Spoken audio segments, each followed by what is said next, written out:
Good morning, YouTube. I wanted to talk about something that has been very helpful to me. It's happened over the last week or two. Uh, God always gives people revelation. He tells people stuff. And if you act on it, it improves your life. Maybe it'll improve your life. If I pass something on to you, maybe you won't make mistakes that I've made. And that would certainly be nice. I just lost somebody that I was trying to help not to make the mistakes that I had made in life, and he was succeeding, and now he's gone. So now I guess I'm inflicting my advice on you. Sorry about my appearance. It hasn't been that long since I showered. My hair's just getting dry, and I haven't broken it yet. You have to, when you put stuff in your hair, it gets dry and stiff, and then you have to break it, or else you look like Ward Cleaver for the rest of the day. When I was young, I came from a generation of people that didn't put stuff in their hair. I mean, there's some things you could put in your hair. You could wear Vitalis, which was some kind of petroleum byproduct. I don't know where it came from. Or you could use Brill cream or wild root cream oil if you were really weird. But that was about it.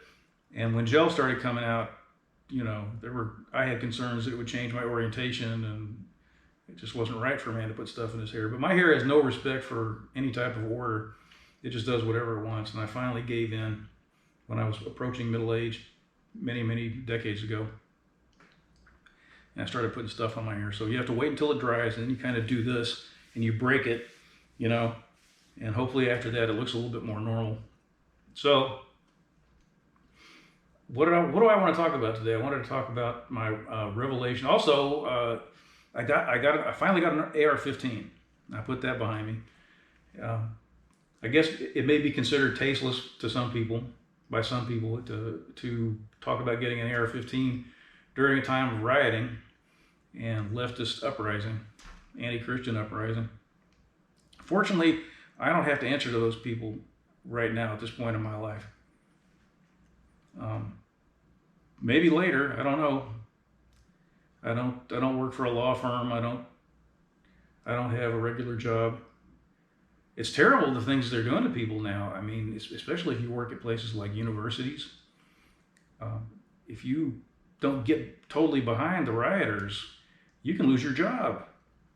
You can even get in trouble for talking about things that are sort of tangential to politics. And I don't want to get into that because somebody I know will get mad at me if I mention it, but I know someone who is afraid to speak about certain things. I'll put it that way. It's really astounding what's going on. There's so much censorship. One of the weird things about the anti-Christian side is that they always blame the other side for censorship because we're against things like pornography. But the Bill of Rights wasn't written to help people who produce pornography. There was no pornography in the 1780s or whenever it was the Bill of Rights was written. I'm not sure the exact year. It was written so people could criticize the government. That was the point of the First Amendment. So conservatives are against obscenity, and Christians are against obscenity. But people on the other side are against political speech, and they're against just about any kind of speech that gets on their nerves. I'm very sorry my phone just beeped. I did what I always do. I failed to mute it, and now it's muted.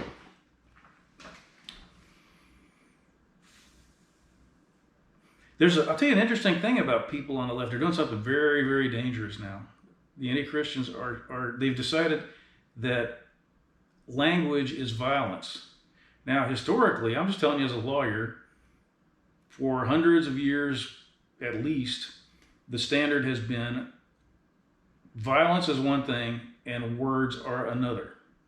And I'll just tell you as a lawyer the difference between assault and battery.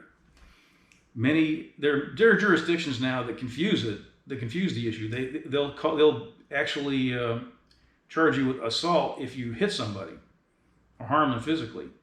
But classically, that wasn't correct. In the Old English common law, where our laws come from, most of our laws, I mean, our legal background, there's places like, at least there's one place, Louisiana, they started out with the Napoleonic Code from France, but as far as I know, the rest of the country, we basically got our common laws from England, and I would guess that Louisiana has been heavily influenced too. Assault was a threat to commit harm. And it doesn't mean that you're on the internet and you're saying, boy, if you were here, you know, I'd get off my mom's couch and I'd just give you a good one. It's not something like that. It's like you're in the room with somebody and you say, if you don't shut up, I'm going to punch you in the mouth. It has to be something you have the ability to do now. Okay? So if someone's in your yard and they're saying they're going to hurt you, they're going to run over and harm you, that's assault. And battery means any type of unwanted touching. So if I come up to you and I do this, that's battery. You may think that isn't fair because you may be one of these people who thinks, well, I can't beat people up, but I can do things to annoy them. Like I can wave my hands in their face, which is assault, or I can put my hands on them, you know, and bother them like a little kid in the car, you know, saying, I'm not touching you, or I'm just touching you, or what, you know how kids are. They'll say, well, this is my side of the car and this is your side of the car, and Bobby's touching my side. And you know, if you have that attitude toward life, you're not going to like this. But any type of unwanted contact is battery, and you can sue somebody for it, and you can have them arrested if the police are doing their job. You shouldn't have to go through life with people bothering you. If you spit on someone, it's battery. If someone's in their car and you kick the car, that's battery. If someone's holding something in their hand and you knock it out of their hand, that's battery. So battery involves some kind of physical act. And assault does not necessarily involve an act. It can be mere words. So now the anti-Christian people want to get around it. They want to shut off speech the way they did in Nazi Germany, the way they did in the USSR, where people were sent to horrible prisons just for saying things, just for saying things about science or history, saying global warming might not be caused by human beings. Well, no, I guess they didn't say that. But we have the same kind of thing going on now. They called it Lysenkoism. That's what they used to call this. There was a guy named Lysenko, and apparently he was somehow in charge of persecuting people for saying things that didn't agree with what the state was saying. Well, anyway, the general rule in the United States has been whatever you say is protected by the First Amendment, unless it's something really awful that can do terrible harm, encouraging people to riot and things like that.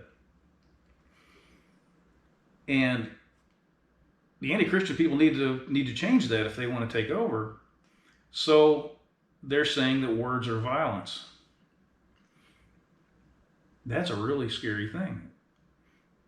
Once you equate words with violence, then a person who says something like Antifa is a terrorist organization can be treated the same way as someone who punches an old lady in the face. It's remarkable. It's remarkable how crazy we've gotten. Oh, I didn't mute my television. I am so sorry. It may do that a couple of times. I did turn off the screen. Give me that. So, I don't know. Where am I going with this? It's still okay to have a rifle and put it on YouTube. It may bug some people that I got a rifle during the riots, but I have a good explanation for that, so you should hear me out. I didn't get a rifle because I wanted to go out and shoot rioters, or because I wanted to sterilize the earth of non-European blood, or some crazy thing like that. Or even because I thought people were going to come to my property and jump the fence and make me read Karl Marx, or whatever it is, whatever fantasy you can come up with. I got it because I saw that people were rioting, and I knew how gun owners and gun enthusiasts respond to things like that. I said to myself, I'm kind of interested in getting an AR-15, but with what's going on right now, they may fly off the shelves and I may not be able to get one for 2 years. And if Biden gets elected, that's amazing. He has dementia. My dad died last year and he had dementia. And I'm telling you, Biden really does have dementia, and he probably has less than 5 years to live, because it kills. The kind that he has progresses quickly. I don't know what it is, but there's a big difference between 2020 Biden and 2018 Biden. And judging by the speed at which it's progressing, he's not going to be around long. And people know this, and there are people who believe that he raped this woman who accused him, and they're saying, well, we're going to vote for him anyway. Fascinating thing to watch. They're really voting for a vice president because they know that person will have to take over. So I knew that there was a good chance, or some chance, that I might not be able to get a decent AR-15 for a very long time, and I wanted one. And you're thinking, well, you wanted it so you can shoot people. Well, no, I wanted it because I live on a farm, and virtually every form of wildlife that I have here needs to be shot. It's a remarkable thing. We have possums, we have armadillos, we've got coons, we've got coyotes. What else is out there? I didn't know this. Apparently bobcats cause a lot of problems. So the state encourages people to shoot bobcats. So just about everything that I see walking by my window needs to have a bullet put in it. Squirrels are, you wouldn't believe how destructive they are. I really had no idea. I knew they could be annoying, but they will destroy expensive things. They destroyed the fuel gauge on my lawn tractor. Why on earth would a squirrel do something like that? So every squirrel on the property needs to go. And I thought an AR-15 might be a fun way to go about doing that. It'd be nice to learn about it. It'd be nice to learn about the AR-15. Why does everybody like the AR-15 so much? I remember a long time ago, I got a Harley Davidson, and people said, Japanese bikes are better. Why are you getting a Harley Davidson? I said, well, I know Japanese bikes are better because they were. But there's just the experience of having a Harley Davidson. And I don't mean shaving your head, growing a beard, and saying, no, I'm not really a lawyer, I'm a biker, and I wear dirty jeans, and I have a bunch of tattoos, and don't mess with me because I have a bandana on my head. A lot of people get into that kind of thing. It's really funny because apparently the Hells Angels and the real bikers hate it. It's a good way to get beaten up if you don't watch yourself, and you end up associating with some really awful, immature, childish, violent people who don't think prison is a big deal. So I never got into that, but I just thought I thought they were neat machines. I just thought they were beautiful and a big part of American culture. So I got one, even though I knew it was going to be slower than a Japanese bike. It might have more maintenance problems. And I never did. It never did have a maintenance problem. It shifts like a Swiss watch. I mean, I know it sounds crazy, but it's just amazing. It just clicks in and out, and it's so comfortable. So it's like riding down the road on a big couch. There's a reason old fat guys ride them. So the AR-15 is kind of like that. I mean, if you've never had an AR-15, then maybe you've had better guns, but you've never had an AR-15. So I bought this thing. And if you'll notice, I don't know if you can see it well enough, it's got a scope on it. So it's really not useful for self-defense. I mean, if someone's closer than 50 feet and I'm trying to shoot them with that scope, I'm going to have a hard time finding them. I would have to shoot from the hip. A scope like that, you really don't want to use it on anything that's closer than maybe 25 yards. So it would be a problem to use it for self-defense. It had a bad trigger when it came from the factory. It had what's called a mil-spec trigger, which means military specification, I think. And what it means is the military says, well, we need a product, so here's what we want. We'll give you these specifications, and everybody can bid on it. Or anybody who makes these things in the future, they can look at these specifications, and as long as the product meets these specifications, we'll buy it. So a mil-spec trigger is not made for really accurate shooting. I mean, when you go to war, you're not trying to win prizes. You're just trying to, I assume, I don't know anything that much about it, but just what I've read and observed, I believe most of what you do in war is about shooting people from, under 200 yards. And if you have nice iron sights, you're just dandy for that. Or I don't know if they use red dot scopes or what. I don't know much about it. But anyway, you're not trying to shoot, groups like that at 200 yards with a military rifle, so you don't need a great trigger. You just need something that holds up. So it came with this awful, gritty, nasty trigger, and I replaced that right away with a trigger from LaRue Tactical, which is interesting because the high-end triggers for AR-15s, they typically cost like $250, which is, there's no excuse for that. Someone's gonna have to convince me there's an excuse for that. You can buy a Savage 22 for $230 that has a magnificent match grade trigger already in it. I mean, it's like maybe it's not $230, maybe it's $250. I'm not sure what I paid. But it's like you're buying your match grade trigger for $250 and they throw in a very nice rifle. So don't ask me why these people have CNC machines and all this production equipment, why they can't make a decent AR-15 trigger and sell it for less than $250. I really think they can. And I think LaRue agrees with me because they used to sell the trigger that I bought for $250. Now they sell it for $80, and everybody on the internet loves this trigger. And apparently it's no worse than the $250 triggers. So I got 2 of them. They were so cheap. I said, well, what's the worst thing that can happen? I already have an AR-10, which is a different, it's a big, similar to an AR-15, not really the same thing. And the trigger on that thing's not that great.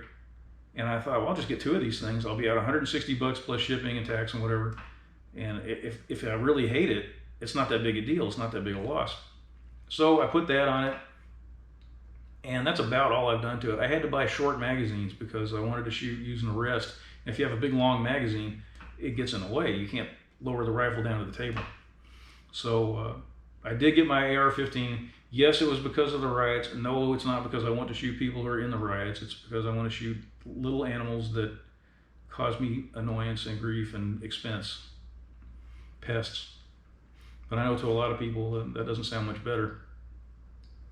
People will sit down and eat a steak or a ham sandwich, and with their mouth full of meat, they'll talk about how terrible it is to shoot anything while they're wearing leather shoes and a leather belt and wearing makeup that's made from animals and tested on animals. Ladies,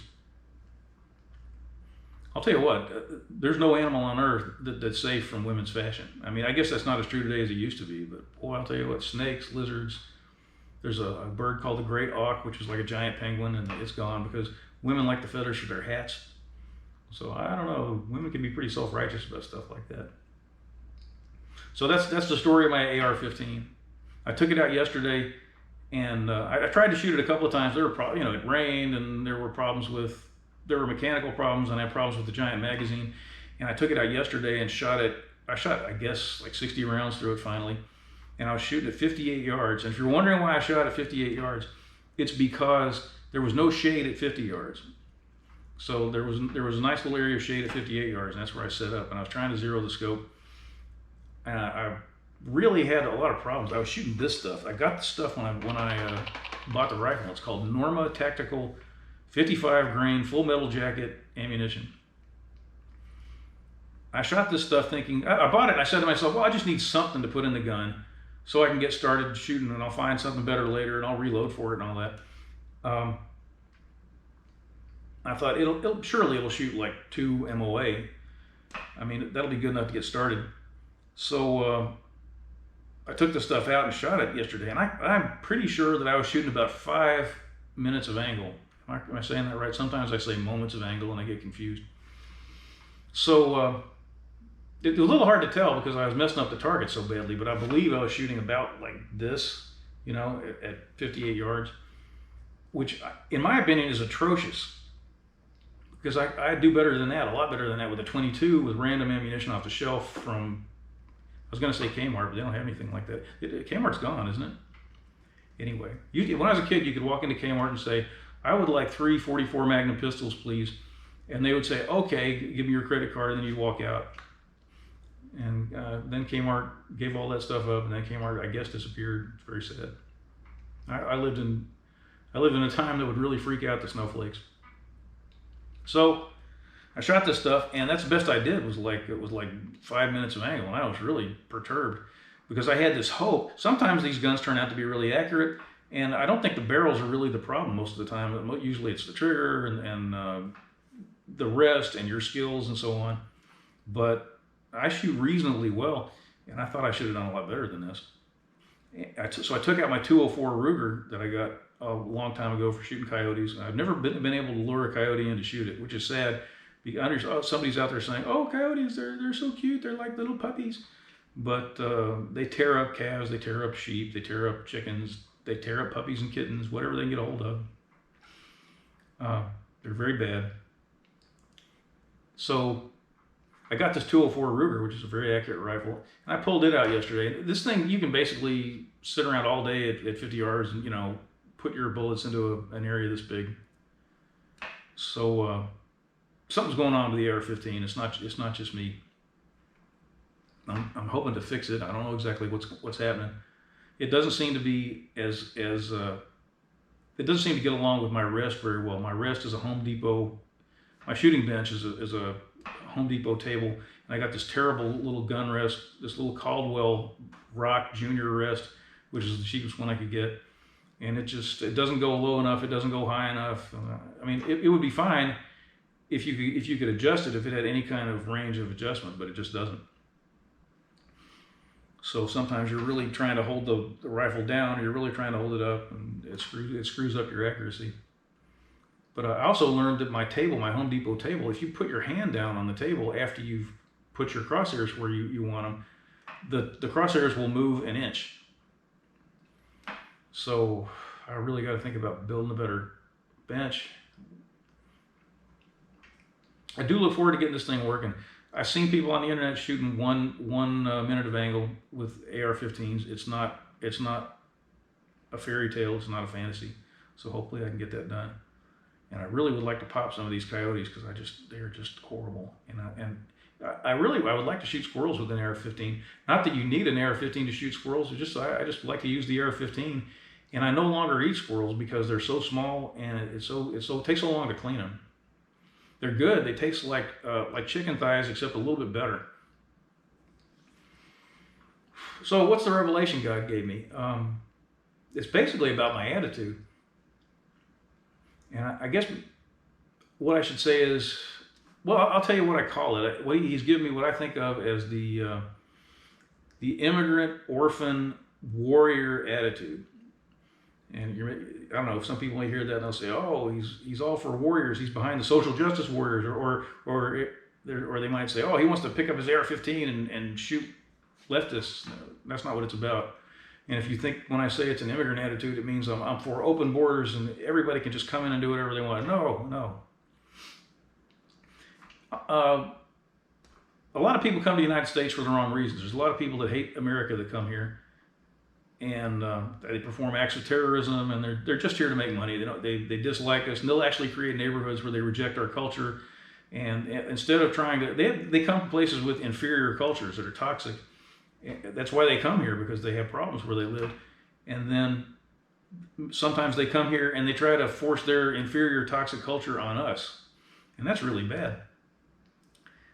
I lived in Miami for most of my life, and in Miami there's a lot of communists now. There used to be all the Cubans were conservatives because Castro, had taken everything they had and tortured and killed their relatives and expelled them from the country.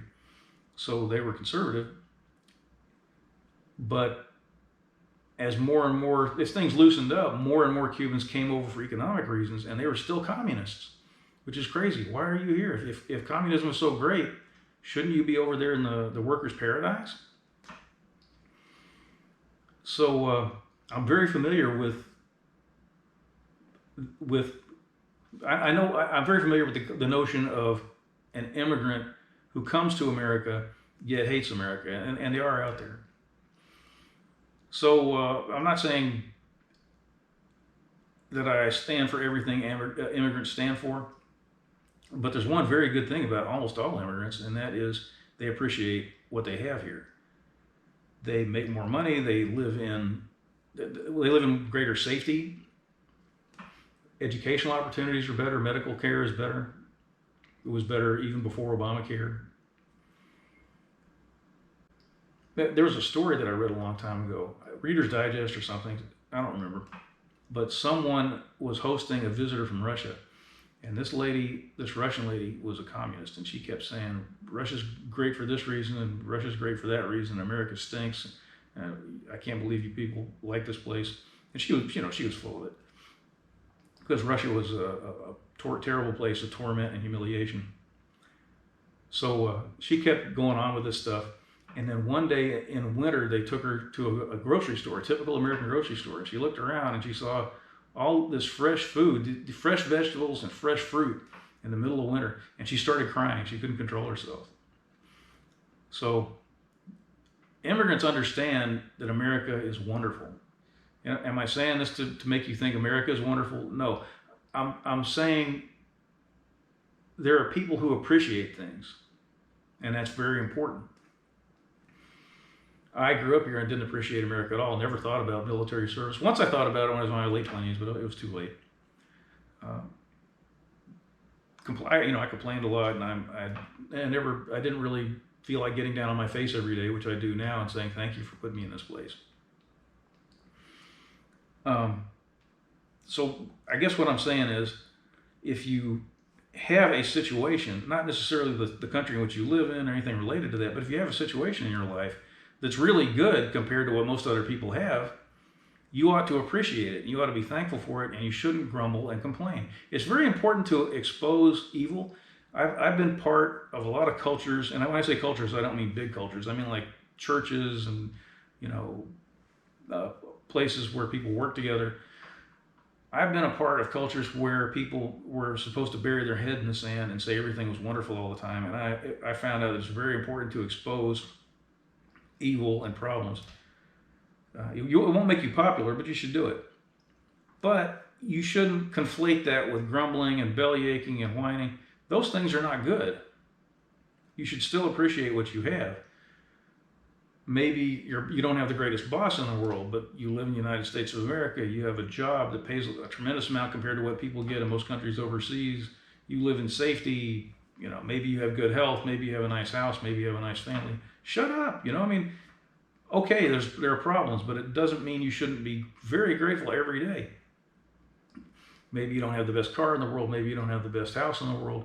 Or maybe you do have great things, but you just wish you had something better that your neighbor has.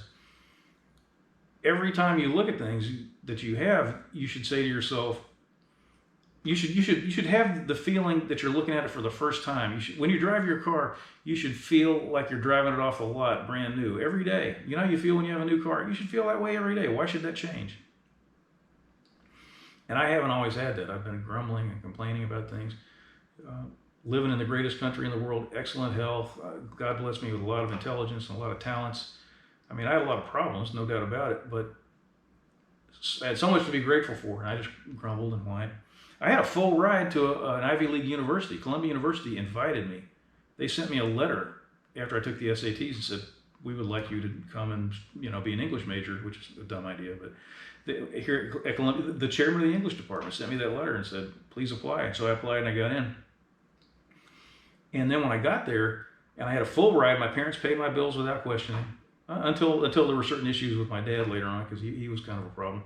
But basically, I had a full ride. I didn't have to work. I didn't have to go work at the student grocery to pay my rent. And I resented it. You know, I acted like a character in Animal House. If you haven't seen Animal House, good for you. Don't watch it. Read about it on Wikipedia. Read the plot summary instead. It's about a bunch of idiots, complete morons. I didn't take my coursework seriously. I treated the administration, which was there to help me, even though they could be annoying. I treated them as though they were my enemies, which is insane. I couldn't have succeeded there even if I had had a great attitude, because I didn't know God, and there were a lot of curses on my family, and my family made me absolutely miserable. There was all this tension because my parents were going through this on again, off again divorce thing, and they were, you know, I had to choose sides. And, I had a lot of problems. I didn't have any prayer life. But I look back at it and I think, boy, I wish I could do that again. I wish I could do that with a good prayer life and with a good attitude, that I could wake up every day and say, look where I am. I have no interest in, I don't understand why anybody goes to college to study English. That amazes me. I used to be a big literature person, and I'm a writer and all that. But I still don't get it. I can't imagine why anyone would. You can get an English degree online at the open library. You can read every book that an English major reads and come out just as well off, and it won't cost you $500,000. But it would be neat to go back and get into engineering. I studied physics in college. Ultimately, I ended up getting a physics degree and some graduate training. But I really think I should have gone into electrical and mechanical engineering. And I wish I could go back, because Columbia University, it wasn't Caltech or MIT, but it was pretty close. It was one of the top universities in the nation, even for engineering and science. And I had such opportunities there. I just couldn't get it together. Even when I started trying, I really just couldn't get it together. I didn't appreciate it. And I couldn't get it together. So I should have had an immigrant attitude. And I also call it an orphan attitude, because I think about orphans. Sometimes orphans stay in orphanages until they're, well, I guess until they become adults. I don't know. There's some people that are hard to place. Maybe they're autistic, or they have behavioral problems, or maybe they don't look good, or they've got physical, you know, maybe they're deformed or something, and people want someone perfect to insert in their family without any type of friction. So they go through life looking at other people, looking at people that have stable homes, and they're stuck in the orphanage, or they're going to foster homes, or whatever it is they do. I don't really even know that much about it. But I know they really, really want to belong to families. And when they get into families, they appreciate it, And when you're a Christian, you become part of the family of God. You get to know people who aren't related to you by blood, but they really are your brothers and sisters. And anyway, I feel like I should have the attitude that an orphan has when he gets out and he becomes part of a family. I should have that same kind of appreciation. And I didn't have that kind of appreciation. And I think about warriors. Do I mean you should fight all the time and be obnoxious? No, that's not what I mean. I mean, when you have setbacks and when there are difficulties in your life, you shouldn't say, oh, I'm cursed because things aren't going as smoothly as I wanted. I'm having this little setback. I'm having to do a little bit of extra work, whatever it is. Therefore, I am not blessed, and I should just be miserable. And I had an experience like that the other day. I got rid of I have a stove. They call it a cooktop. Nobody says cooktop. It's a stove. A cooktop is a stove that fits into a cutout in a counter. It's just a little platform with burners. So I had an old one, which was very, very functional. It worked just fine, but it was really hard to clean. It had 4 burners, old-fashioned coil burners, and it had this grill in the middle of it. Sometimes appliance manufacturers put features on appliances just to catch women's eyes. Primarily, they aim this stuff at women, I think, and they want to make them say, "Gee whiz, that looks great," and then when you get it home, it's horrible. So this stove had a grill in the middle of it, and you don't want a grill in your kitchen. Grills give off grease, and it settles on your ceiling, it settles on your cabinets. And this grill wasn't hot enough to do anything. Grills have to be really hot. If you really want to cook well, I'll just tell you, if you got a grill that doesn't brown things, if you don't have to turn your grill down to prevent it from burning things, you got a bad grill. So this thing was no good. I shouldn't say it was no good, but it was not satisfactory. And I said to myself, I'll get myself another cooktop. And I looked at the Home Depot ads, and I found this thing that was $1,800, but they had discounted it to under $1,000. And it was very nice, got excellent reviews. It was an induction stove. And I said, I'll just put that in. That'll be great. I didn't even have to pay for it. I had a gift certificate. Didn't have to pay cash. So I measured my existing cooktop, and it was about 36 inches. And I said, well, appliances are all standardized, so I don't have to measure. I don't have to look at the literature and figure out about the new one, whether it's going to fit in this hole. No one in his right mind is going to cut a hole that's the wrong size. Everybody cuts the same size hole. And that's true. That's how it should be. So I get this thing home, and I have stone countertops. I find out that the cutout for the cooktop is 3/8 of an inch too narrow. So now I have to figure out what to do about cutting granite, or maybe I don't know what it is. Maybe it's some kind of engineered quartz. Don't ask me. But it's stone, and it's hard. I don't know how to cut stone. I can cut concrete with a circular saw. I've done that, but this is different. And also, the manufacturer, I don't know if you're aware of this, basically every manufacturer now is Whirlpool. So Whirlpool, there's a bracket you're supposed to use for stone counters. What percentage of American homes that can afford a $2,000 cooktop have stone counters? Like 80%, maybe 90%? They should include all the brackets and the stuff in the box, right? Well, there's a couple of special brackets you're supposed to have for stone counters, and there's some kind of sealant, some kind of glue, not sealant, which, realistically, paying a fair price for this stuff, under $15, it should be $12, $15 maybe. They can make a good profit selling it for that price. Well, they don't include these brackets in the box, and they don't include the glue. And I looked it up, and this stuff, I couldn't believe it. It's $135 for 2 bent pieces of thin sheet metal, which I could make myself in about half an hour, and some glue, which I guess you can get at Home Depot. And I thought, now I got this stove, and it won't fit in the hole, and I got to figure out what to do. I may have to pay somebody $500, which is going to kill the deal I got on the stove, and make a tremendous mess. And I've got to do something about these brackets.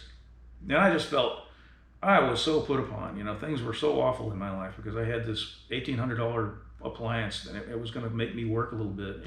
So sad. And even at the time, this was after I got the revelation, I felt what I was feeling, and I thought, what on earth is wrong with me? I live in this beautiful house in the United States of America, and I no longer have to work, and I've got this magnificent stove that I'm putting in. And the old one wasn't that bad, and I'm pretty good with tools, and I have all these tools, and I got the internet. I've got the source of information that's just incomparable. When you try to compare it to anything they had 50 years ago, even when we thought we knew a few things, I have so much going for me. And I said to myself, I know I'm going to get this thing in here. I've already won. I'm not going to have to send this thing back. I've already won. There's just some kind of little obstacle between me and my perfect stove.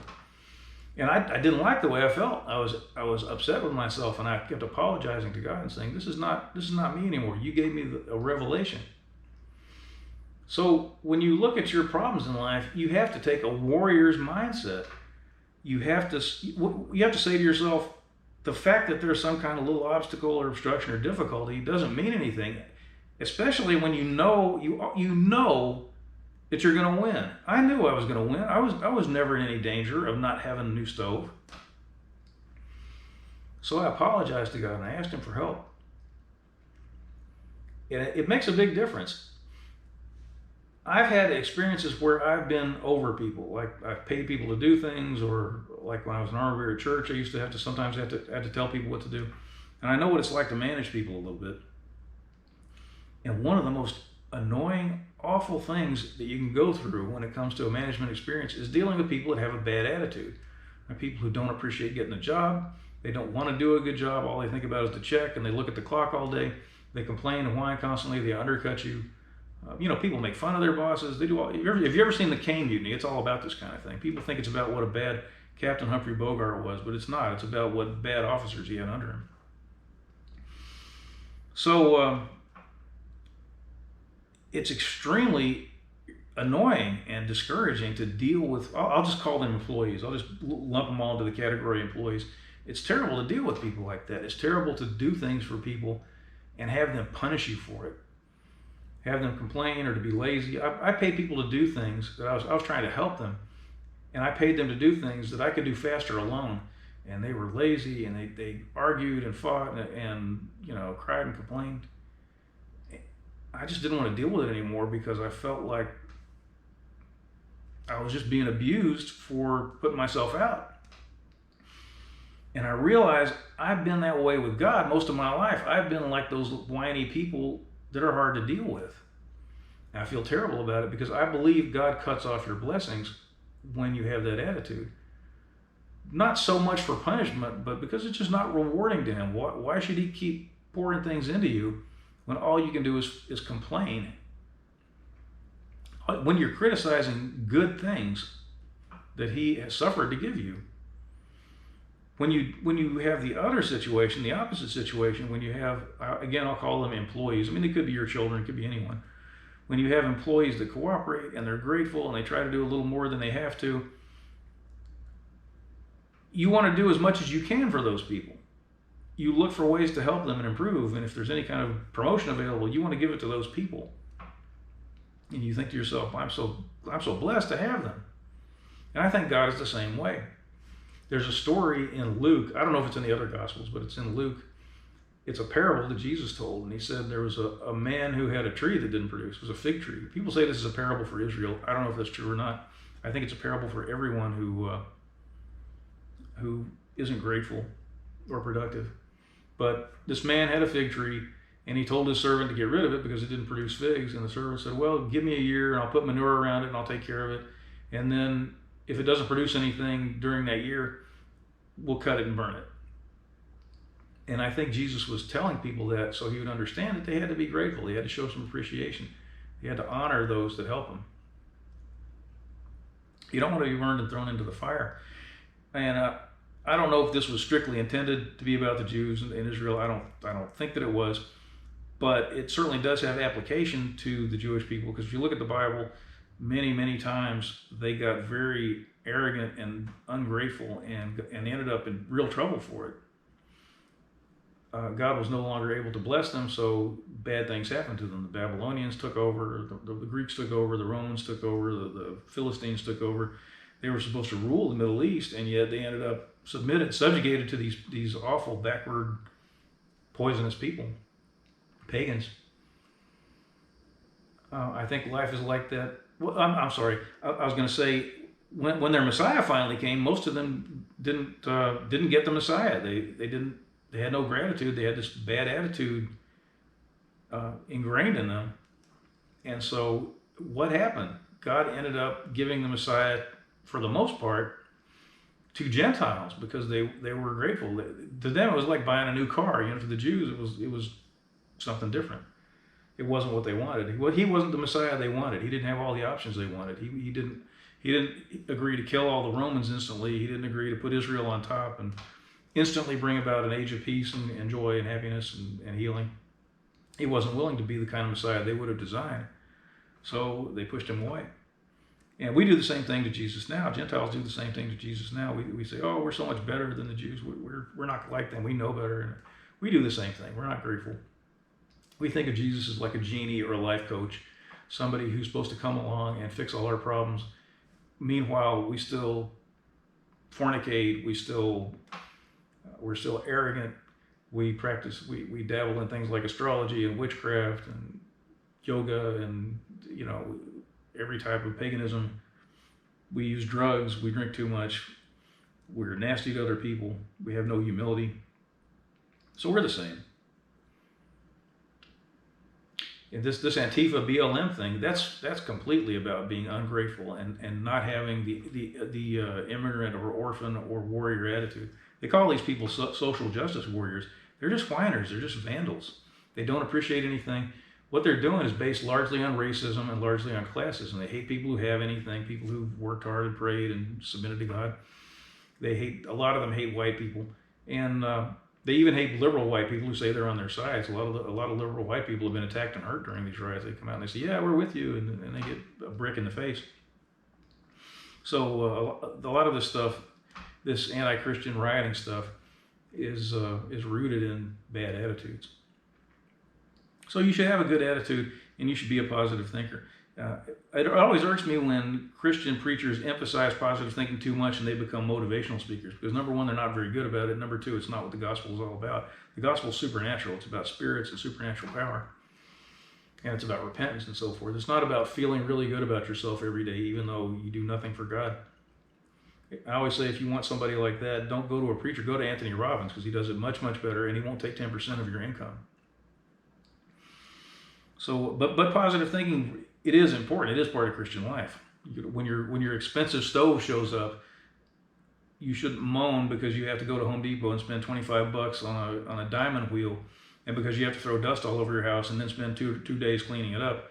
You shouldn't moan and complain about that. You could be living in Mogadishu. You could be living in North Vietnam, India. You got it sweet, and if you know God, it's even better. So my advice is don't ruin your life. Don't do the things that I did. Don't spit on the good things that God gives you. Have some appreciation. Have some humility. And when people are set above you, try to make it a rewarding experience for them to whatever extent you can. Sometimes you're going to have people over you that are just horrible, and it's not what you can do. But a lot of the time, there's something you can do. And even the horrible people, most of the time, you can pray for them. Sometimes God will tell you don't pray for this person because there's just no way he's going to be reached. But other times you can reach people and it'll surprise you. I speak from experience. I mean, when my dad came around at the end, I've never seen anything like it. Well, I talked a very long time. I hope this is a blessing to you. And for those of you who sympathize with BLM and Antifa and you think what they're doing is righteous and wonderful, this is your chance to write some nasty comments. So enjoy yourselves. That's all I got to say. You have a wonderful day. Because I'm going to.